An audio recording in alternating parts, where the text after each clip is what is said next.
Hey, what's up, everybody? Championship Leadership Podcast here, and I'm excited today. We have Tyler Wagner. He's living in Miami. We had a quick discussion around where we've been, where we're from. I'm from Minnesota, and sometimes it's a dead giveaway, but sometimes it's not. But he's the founder of Authors Unite, and just excited to have you, man. Thank you for being here. Of course, man. Thanks for having me. Yeah, absolutely. First question I always like to ask is, what is championship leadership to you? Like when you hear that, what does it mean for you, championship leadership? For me, first thing, just natural kind of gut reaction to it is something correlated with like culture. And I'd have to give a shout out to a friend of mine. His name's Jay Duran. We actually did his book about, I guess it was almost a year ago. He runs this company called Culture Matters. And I've learned, sometimes it's like your clients also teach you a lot as well. Yeah, totally. It was like one of those experiences where, I don't know, I learned a lot from him as well.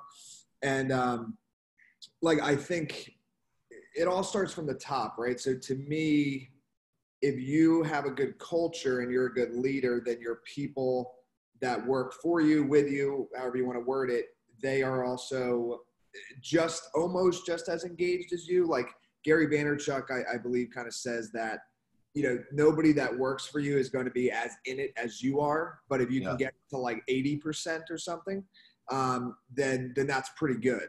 Mm-hmm. So yeah, to me, it's just, being honest, living through my work, doing the work and showing my employees that I'm doing the work as well. Like I did a video the other day. Sorry to go on a tangent here. It's just, this is awesome. Yeah. Like I did a video the other day because I think a lot of people don't do this and they miss this, is on LinkedIn. Like every week I am reaching out to like 500 people on LinkedIn to like hop on connection calls.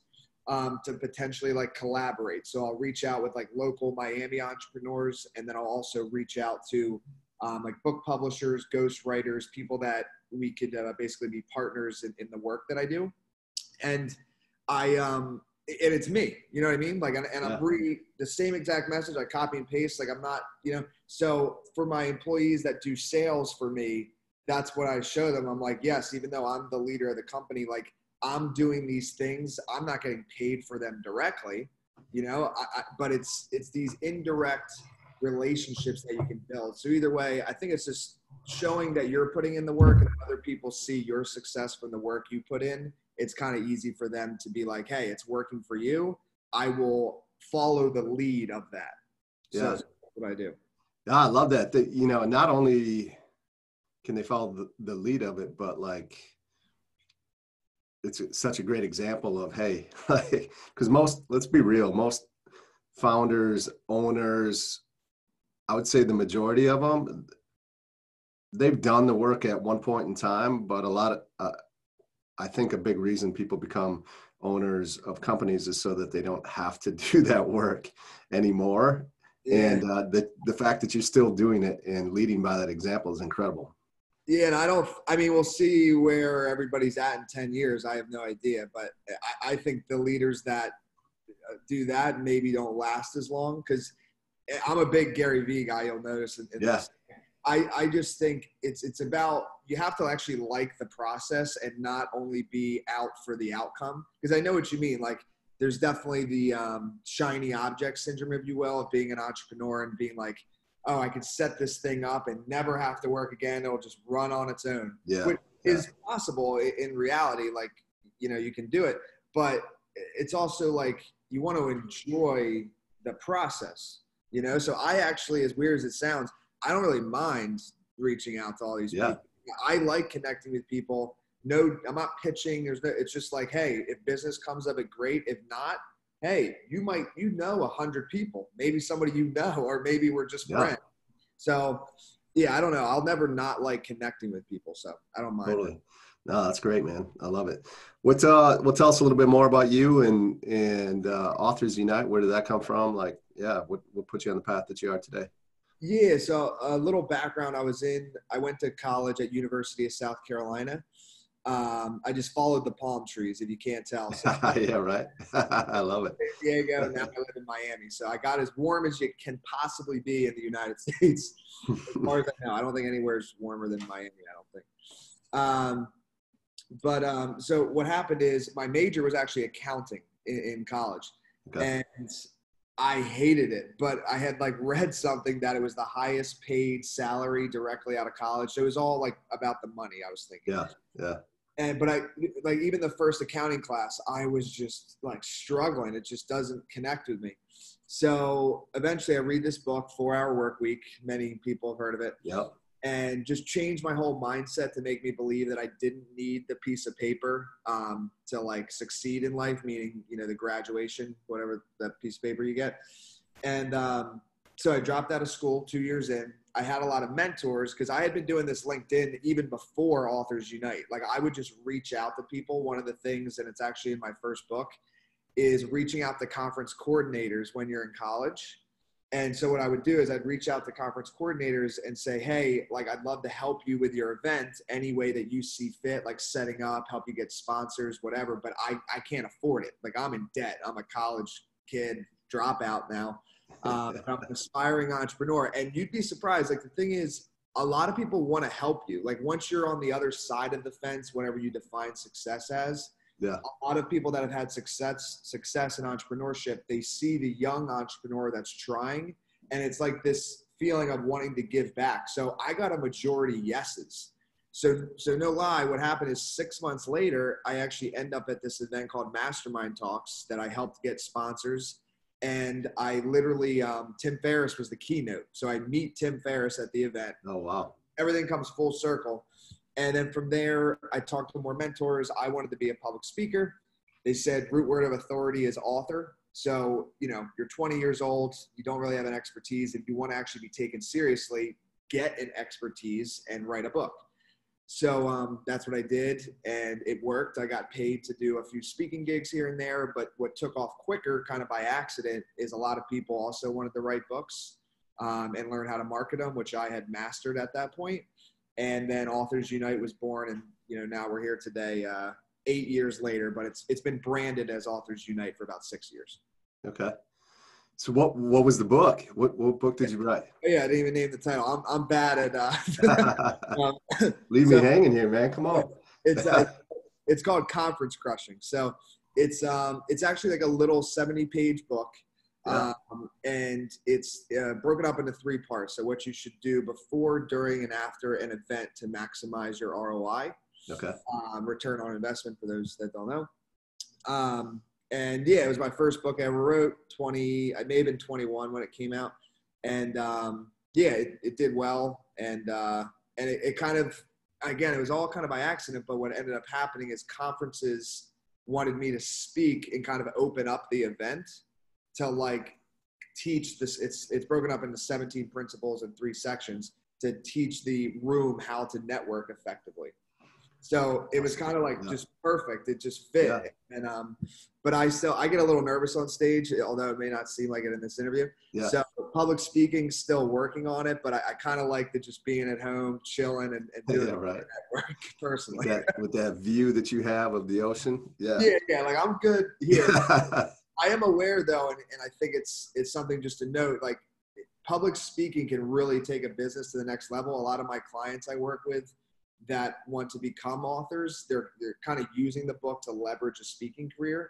So I'm really working on it because I know it can help take me to levels that are way beyond, you know? Yeah, maybe talk about that. That was a question I have because I think that's, you know, I run into a lot of people. They want to speak. They want to be on stages. They don't know how to do it. They don't know where to start. You know, you're talking about doing it through your book. You did it through your book. Yeah. How does that happen, or how did it happen for you? How do you see it happening for your clients? Maybe give a few tips, insights on that. So, well, I'll speak on one of my clients that has just crushed it with it. His name's Chris Kai. We did his book about 5 years ago. And this guy literally has been paid $30,000 for a 1-hour keynote. Just one of those things that, you know, this is an outlier. Just want to be clear. Yeah, like for sure. 10 grand for 1 hour is even amazing. So even 5, I think, is amazing. Whatever. Yeah, right. But one thing I want to kind of harp on is like always being active. So it's not the case, and we do like big book launch campaigns. We'll do Amazon, Wall Street Journal, USA Today. Our clients have hit bestsellers on these lists. And if you hit bestseller on them and then don't do anything afterward, well, you're going to have a week of fame and then nothing is really going to happen. You have to leverage, be proactive about it. So from what I can tell from what Chris has done over the past 5 years after we launched his book, is one thing is really be active and get involved in speaker bureaus. So he actually has speaking bureaus. I think one's called like Eagle Talent, that, and the speaking bureaus, they'll take a little cut or something. I don't know. But they'll take a cut, but they're actually actively trying to get him on stages because they make money as well. But the book is the foundation of it all. So it's kind of like the best-selling author stamp. It, to me, is the foundation of kind of maybe trust and authority. Like they don't question you anymore. And then obviously a speaking reel, things like that, those help. But yeah, so he's now on like a bunch of speaking bureau websites. He's actively pursuing like conferences. So he'll reach out to the coordinators or have an assistant reach out and basically share his speaking reel, his book, and, you know, other events that he's spoken at. And it kind of just snowballs. So that's what I'd really say is, like, for me with the conferences, that's what I did too. After my book launched, then it hit me and I was like, okay, this could work too. Because I was reached out a few times and then I was like, yo, this is working. Now I'm going to get an assistant. I want to know all the conferences in like the US and start letting them know about the book. And then even if you get 1 out of 100 that say yes, you know what I mean? It's how long does it take to reach out to 100? You know, you could, I don't know, you could pay an assistant to do that and reach out to 100 a day. Yeah. Yeah, no, that's great. And I think it's great perspective for a lot of people too, because sometimes, I don't know, could be a perception that, well, I wrote the book. Just sit back and wait, right? Like the floodgates should be open. What's going on here? If only, that would be nice. Yeah. So, you know, you got to be intentional, just like you did with the book, is to get yourself out there. And you know, that's where the leaders really do separate themselves. And like we talked in the beginning, you're still out doing that. You're still doing that inside of your business. Who are some people that have impacted you? You know, whether you want to name names or not, it doesn't matter to me, but like, who are a few people that come to mind right away, like just championship leaders, coaches, mentors that have helped you get to the path that you're on, and really, what are some of the biggest traits, characteristics that you've taken from them that really impacted you? Okay, nice. So there's a lot jumping around up here. Let me think about it.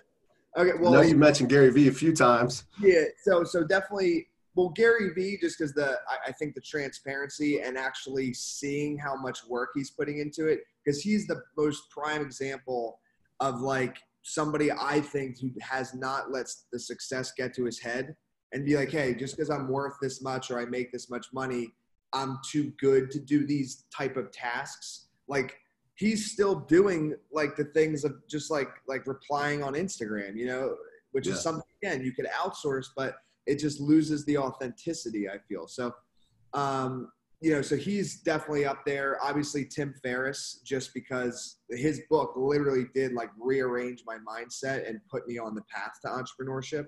Yeah. So him, and then some people that are maybe not as famous. There's a guy, the Mastermind Talks guy named Jason Gaynard.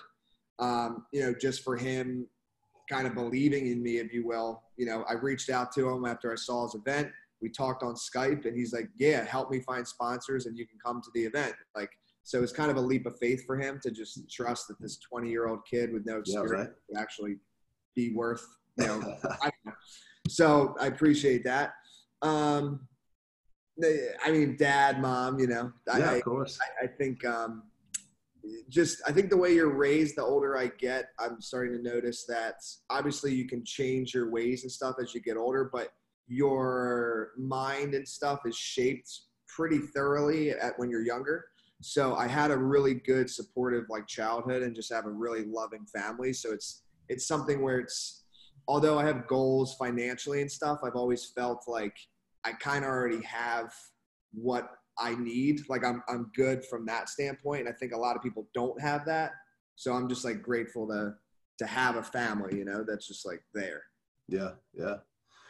Yeah, it's way less common than I think it probably should be. So it's good to hear that was there for you. And definitely something that, especially as a father for myself, I think of my kids is automatically, and I'm like, yeah, man, I want them to be able to say that Yeah. when they get it to our point in life. So, what's what's a vision for you? Because I always like, I'm a big football guy. I'll think of, I'm not a Patriots fan, but you can't deny that Bill Belichick and Brady and the crew have something figured out, right? Yeah. And I like to attribute that to a big part of that being just a vision and being able to see some things that the other coaches at the NFL, the best of the best in their profession, aren't able to see. And not only that, but being able to have that vision and then just decisive action or execution on those when no one else is maybe taking that path. Yeah. So just curious, like what's your vision, Authors Unite, for you, for your life over maybe the next 3 to 5 years, 10 years, whatever that might be, Yeah. and where you're headed and what you really want to grow this into, the impact you want to have, whatever that looks like for you. For sure. So I'll start with just a quick thing. Their vision is good, but when the Eagles beat them in the Super Bowl, they didn't see it. I will say that. So Oh man, that was good. I am an Eagles fan. So I had a big smile on my face after that game for sure. Yeah. that was a great game because it was textbook looking like the Patriots were going to come back. Yeah. Somehow we stuck through. They came up big at the end too with some big they did, defensive plays, the fumble. Oh yeah. That was one of the most intense things to watch. Yeah. Okay, so but for me, it's kind of one in itself, but I'll kind of separate it. So for Authors Unite, the vision that I have is that if you, or let's just say Authors Unite, the company and myself, if we help authors succeed, I feel like authors that are putting together a book to help others, they're kind of the foundation, right? Because we learned, like, a book changed my life for our. Yeah. I mean, I just think if I can help as many people as possible that want to write books and share their wisdom with others, if I can help them, then kind of indirectly I'm helping all their readers as well. So that's why my focus is just really on authors, because I think it impacts everybody if I just focus on them. So that's kind of my vision, is just helping authors, and indirectly it helps everybody else. And then for myself, I mean, traveling is one of my favorite things to do. So Miami's like my home base. It's just like I've traveled a lot, and I feel good here. So I think I'm going to stay here. That's just like the home base. And then Authors Unite grows and I'm able to, I do want to speak more and travel more. But traveling also, as much as I love it, I seem to get a little off track with work when I travel. Yeah. So, habits are hard to me when I'm traveling all over the place. Yeah. But when I just stay in Miami, like I'm like clockwork, 5 a.m. gym, come back. So yeah, for myself, I just think staying around here, traveling, and then just keep helping authors and just focus on that one type of person. And I think everything else will kind of take care of itself from there. What is success for an author that comes through and works with you guys? Good question. So it's pretty custom. It would depend. And I'll kind of explain. We work with a lot of nonfiction and personal development authors. And we do publishing, editing, like anything a publishing house can do, but where most of our business comes from is the marketing aspect. So for us, it's just like, if the author has a book they believe in, our team reads through it as well and believes in it as well, and they want to get on more stages, or they want to sell a ton of books, whatever the goal is, or maybe they have a consulting practice that they want to grow on the back end. We'll set that up custom, like a sales funnel, whatever it is, and then do a launch, help them get the accolades, like potentially they have the opportunity of hitting a Wall Street Journal or a USA Today, and then teach them how to leverage those accolades to actually help the people they want. So I guess end result would be, best-selling author, a back-end system to actually get clients from reader to client, or people from reader to client. And then, just a profitable author, I'd say, because I think that's one of the hardest parts that authors have that I found is typically people that are really good at writing are introverted and not very outspoken, as like verbally, but written, obviously. So that's the gap we kind of fill. It's like, hey, you have this expertise and you wrote an amazing book, but you have no idea how to actually get it to like spin and like get into all the hands of the people. We'll take care of the second part for you. Yeah. Yeah. There's a reason they're writing a book, right? Versus maybe a podcast or something else like that. But yeah, I appreciate that. And what, I also like to talk about this a little bit, just as there are typically some very defining moments, turning points, critical decisions that we have in our life. And, I think we all have probably more than one of these, but is there one or two that come to mind for you, where I like to call it like the Y in the road, where it could have been easy from the outside looking in to maybe, to take a left. It's maybe that safe path that your family, was like, you got to take this route, like this is the way to go. But you just knew deep down inside that like you had to go right, the road less traveled, we'll say. And had you not gone right, you wouldn't be sitting where you are today.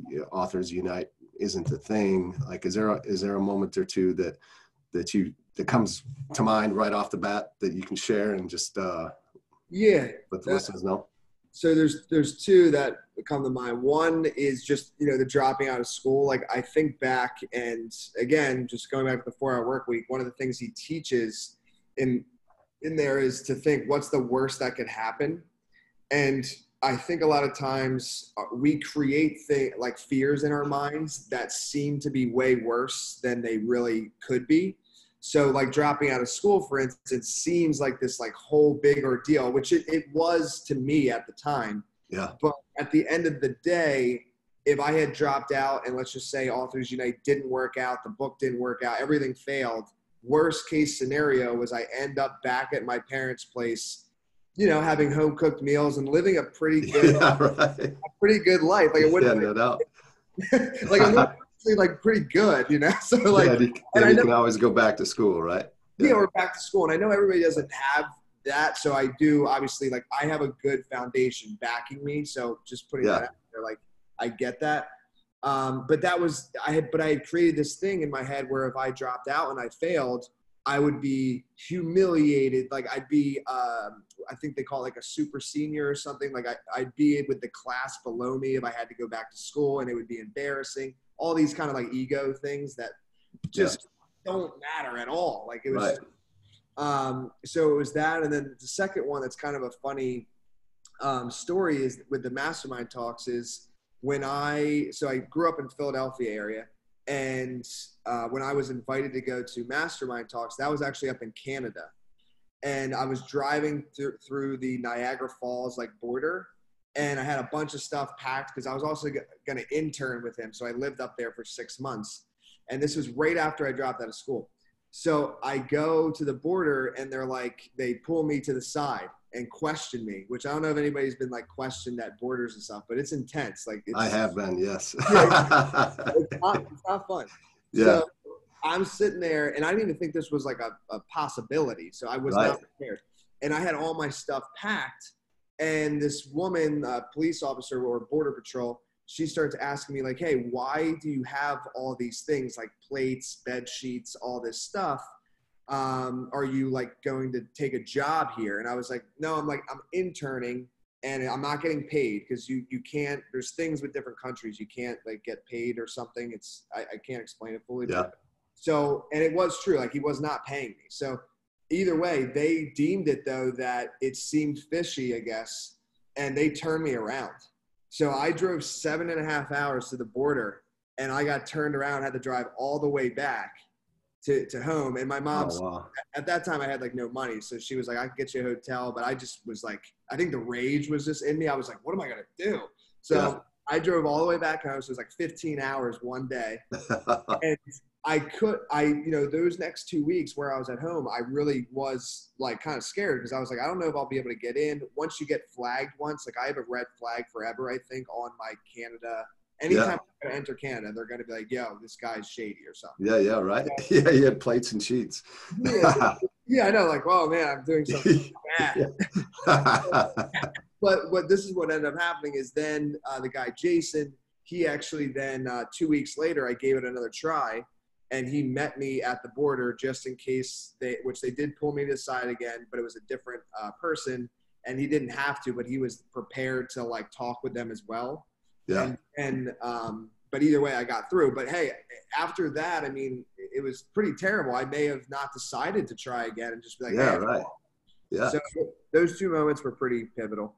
Yeah. I love it, man. Thank you.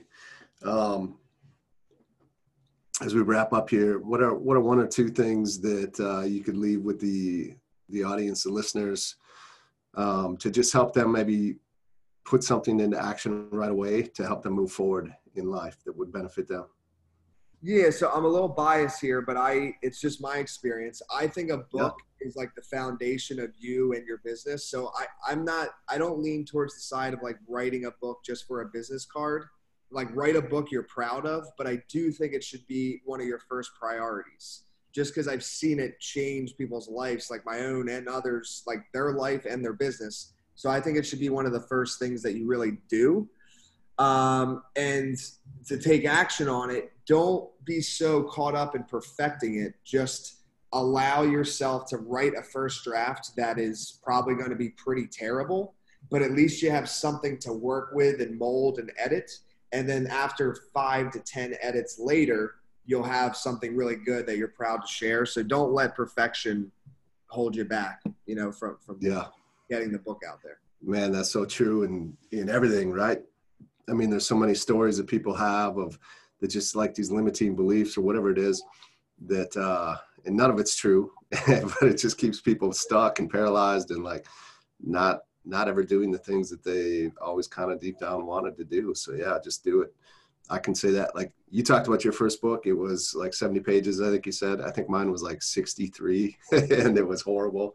And then, but just getting that first one done it felt so good. It really did feel good.